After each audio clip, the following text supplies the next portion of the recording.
Норвегия соңғы жылдар қатарынан бірнеше рет адам дамуының индексі бойынша алдыңғы қатардан көрініп келеді. Сондықтан бұл мемлекет жайлы көпшіліктің білгісі келетіндігі анық.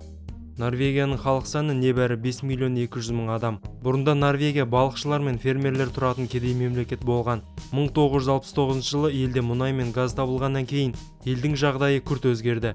Бүгінде мемлекет үлкен табиғи ресурстарға ие. Норвегия табыстың артық түскен бөлігін жұмсамайды. Оның орнына болашақ ұрпаққа арналған қорға аударып отырады. 2016 жылы қордағы қаржы 871 миллиард долларды құраған. Халық санына шаққанда бұл сома өте үлкен болып табылады. Норвегия осы көрсеткіш бойынша Сауд Арабиясын, Біріккен Араб Әмірлігін және Ресейді артта қалдырды. Норвегияның табиғаты оның ең басты қазынасы болып табылады. Таулар, көлдер, сарқырамалар, солтүстік шұғыласы, шетсіз-шексіз теңіз жағалаулары көрген жанды тамсандырады. Ал кемшіліктерге келетін болсақ, елде 6 ай бойына күн сәулесі аз түседі. Елдегі адам санының аз болуы себепті Норвегияда адам аяғы баспаған жерлер өте көп.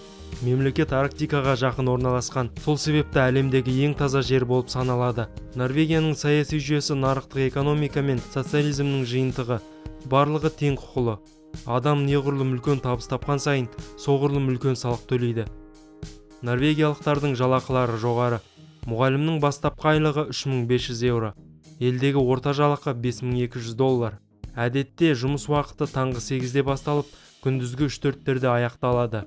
Үстеме жұмыс сирек кездеседі.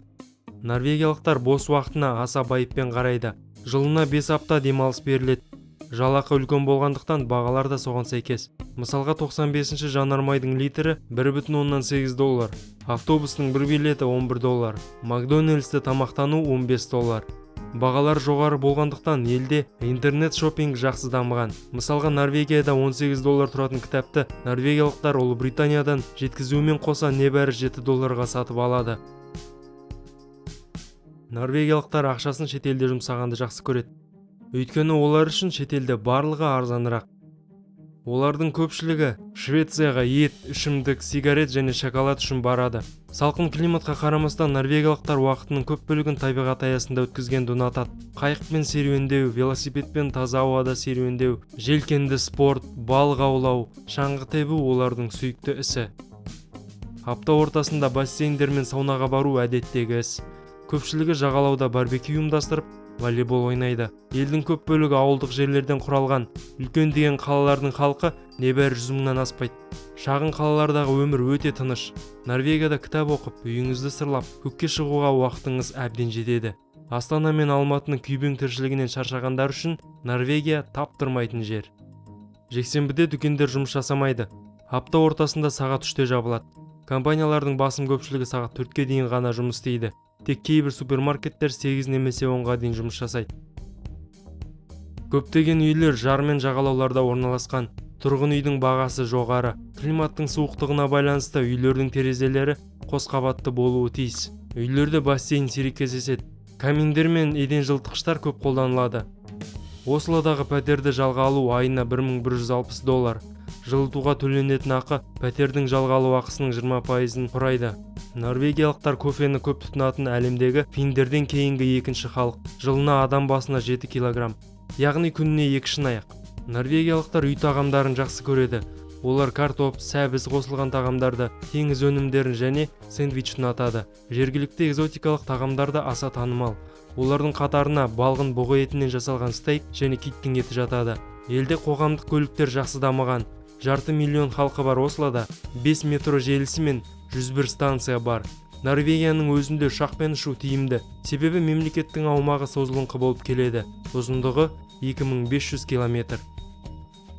Норвегиядағы автокөлік бағасы өзге Европа елдерінен жоғары. Мысал ретінде Toyota көлігін алайық. ақш-та оның бағасы 25 мың доллар, Ресейде 30 мың доллар, Германияда 32 мың доллар, ал Норвегияның өзінде 51 мың доллар. Сондықтан елдегі танымал автокөліктерге Tesla және Nissan Leaf жатады. Елдегі электромобильдердің саны бүгінде 100 мыңнан асып жығылады. Олар кез келген салық түрінен босатылған. 2025 жылдан бастап Норвегия өз аумағында бензинді және дизельді отын тұтынатын жеңіл көліктер сатылымын тоқтатпақшы.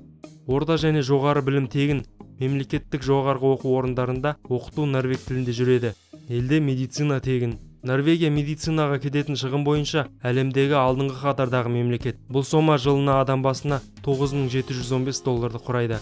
Норвегтер әлемдегі денсаулығы мықты халықтардың бірі. Уақытын көп бөлігін табиғат аясында өткізеді.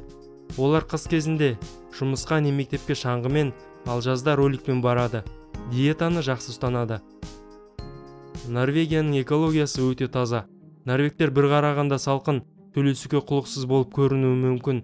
Ал егер де олармен жақынырақ таныссаңыз, мейірімді, ақ көңіл екенін байқайсыз.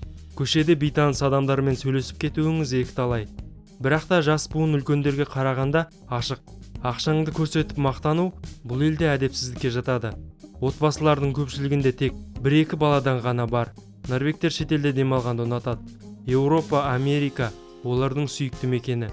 Норвегтер қартайған шағында Испания сияқты жылы елдерге кетіп, зейнетақысы мен қаннен қаперсіз өмір сүреді. Норвегиядағы жолдар өте жақсы.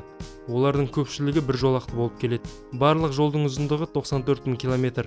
Таулы жерлер көп болғандықтан 900-ге жуық туннелдер салынған. Оның ұзындығы 750 км. ОСР-дың мәліметі бойынша Норвегия әлемдегі ең қауіпсіз мемлекет. Полицейлер қарусыз жүреді. Түрмелері демалыс үйлерін еске салады. 1999 жылы Норвегия соты ақш азаматын экстрадициялаудан бас тартады. Оған себеп Норвегия соты ақш түрмелеріндегі жағдайды адам төзгісіз деп бағалайды. Соңғы жылдар таяу шығыс пен Африкадан босқындар көптеп келуде. Олар көп балалы болып келеді. Мемлекеттен жәрдемақы алады.